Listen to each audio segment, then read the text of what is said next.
Olá! Hoje a gente vai analisar um material que, olha, me deixou pensando bastante. Ele traz uma distinção dentro da teologia cristã que, sinceramente, a gente quase não ouve falar com essa clareza. É a diferença entre salvação e o galardão celestial. Uhum. Para a maioria, né, a salvação é a linha de chegada, é o fim.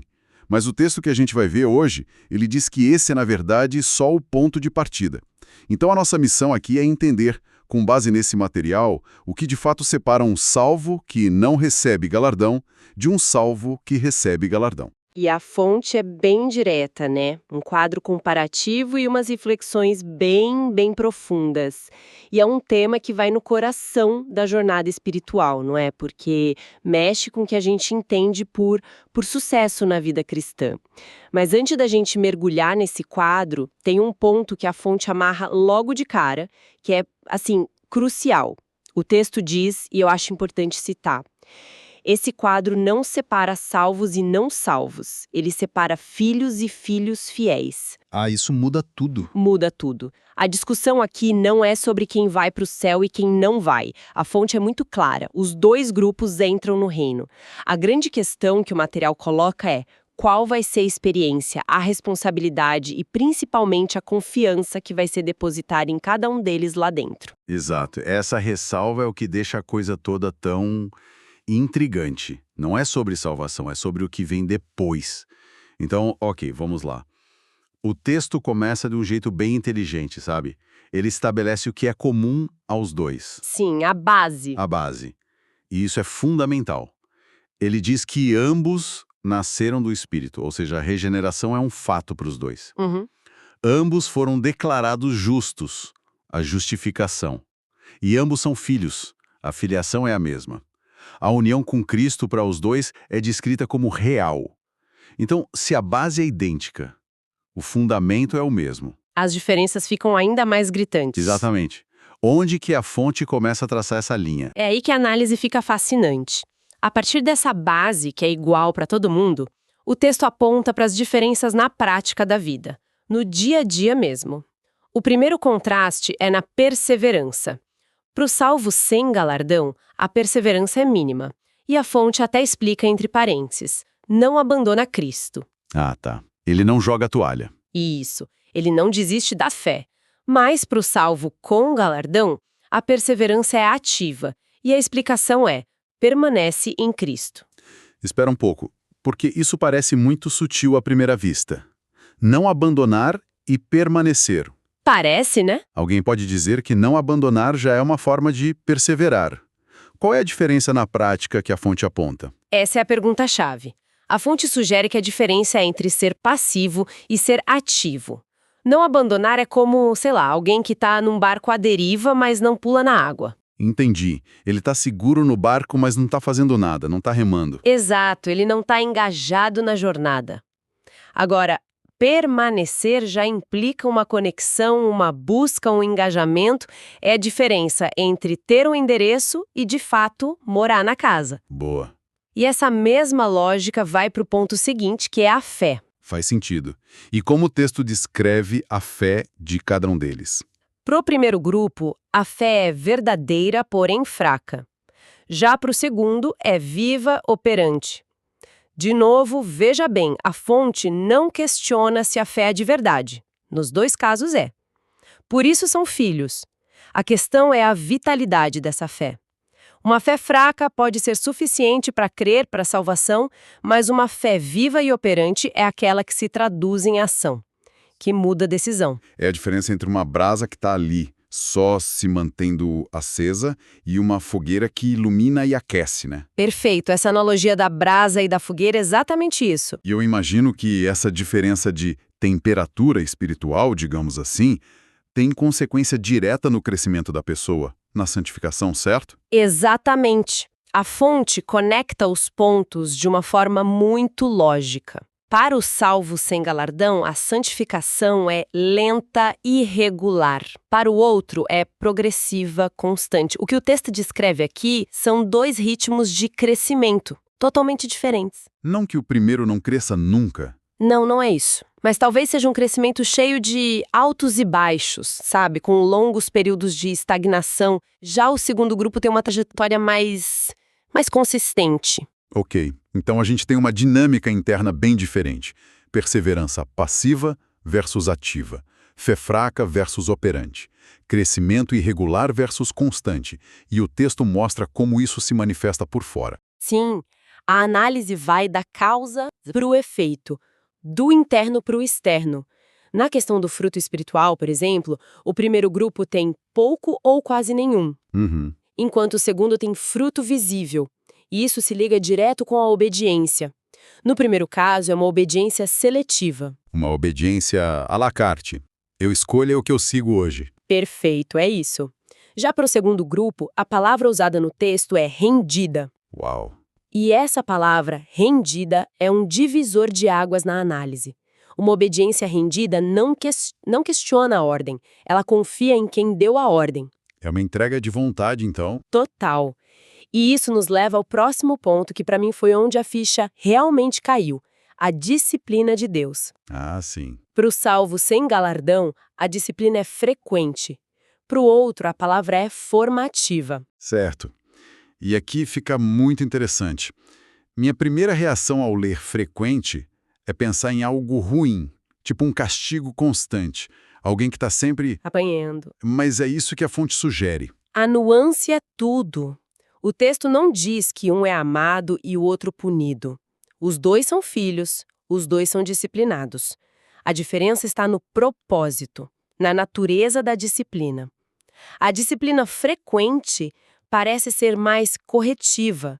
É Deus precisando intervir de novo para trazer o filho de volta para o caminho. É uma ação reativa. Reativa, exato.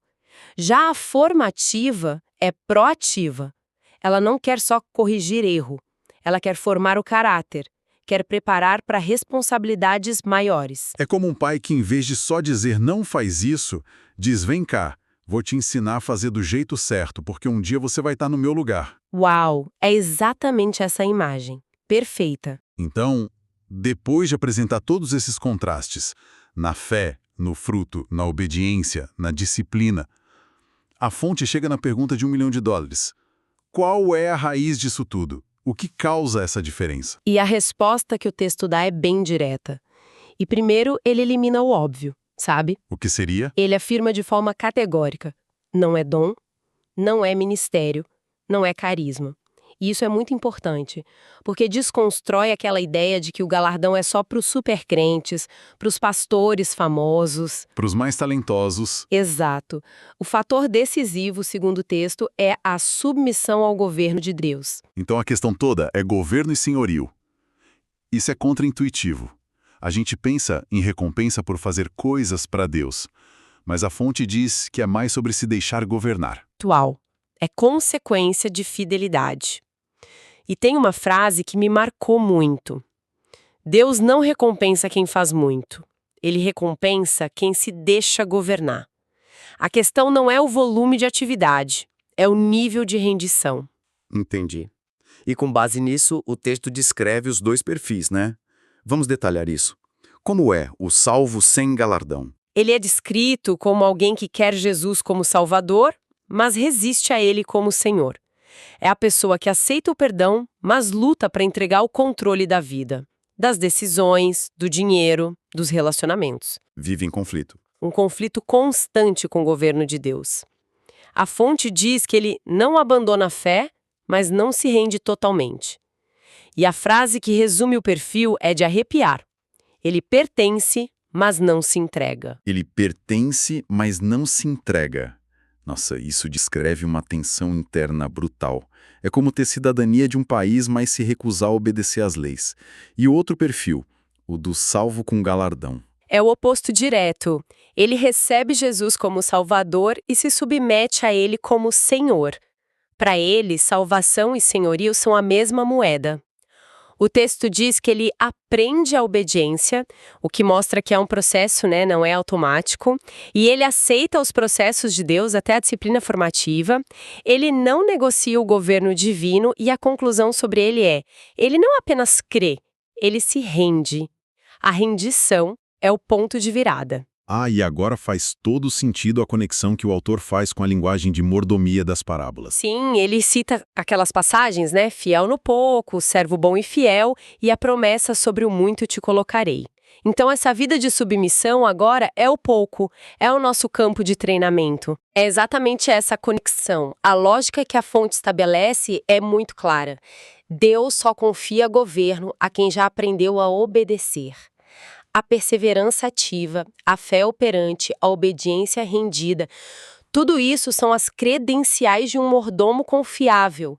São as provas de que alguém está aprendendo a se submeter no pouco da vida diária aqui. E a consequência natural disso, a promoção, seria a confiança para administrar um muito no reino. Exatamente. Isso nos leva de volta para o final da tabela comparativa, para as consequências.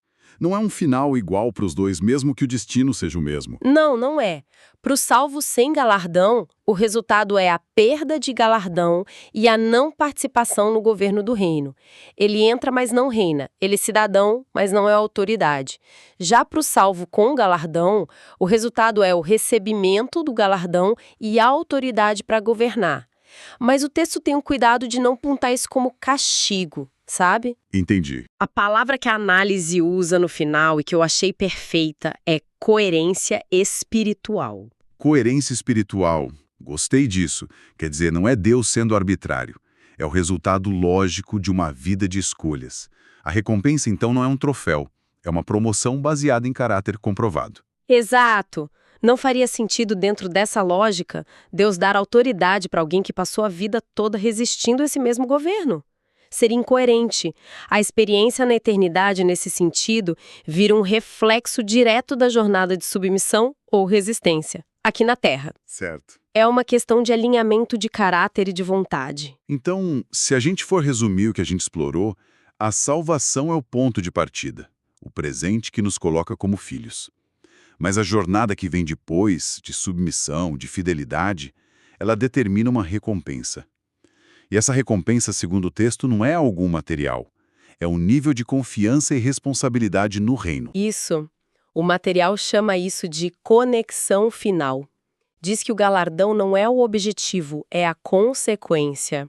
E essa perspectiva muda o nosso foco, né? Completamente. A pergunta deixa de ser sobre o futuro e passa a ser sobre o agora. A fonte propõe que a questão nunca foi o que eu vou ganhar lá na frente. A pergunta real, a que define tudo é: quem está governando a minha vida hoje? Porque, como o texto conclui, quem não se deixa governar agora, não governará com ele depois. É a tal da coerência espiritual. Exato. Causa e efeito. Essa mudança de foco é transformadora. Tira a discussão de um plano abstrato e aterrissa nas nossas decisões do dia a dia. A questão do galardão vira um termômetro do nosso estado de rendição agora. E para fechar, o autor deixa uma analogia final que amarra tudo de um jeito brilhante e simples. Ele apresenta o que chama de frase final, e eu queria citar para a gente refletir. O texto diz: a salvação nos coloca na casa. Certo. A filiação, o pertencimento. Isso, o acesso garantido. Aí ele continua: a fidelidade nos coloca na administração da casa. A mordomia, a confiança. Exato. E a última linha que fica ecoando com uma força tremenda é: todo filho entra, nem todo filho governa.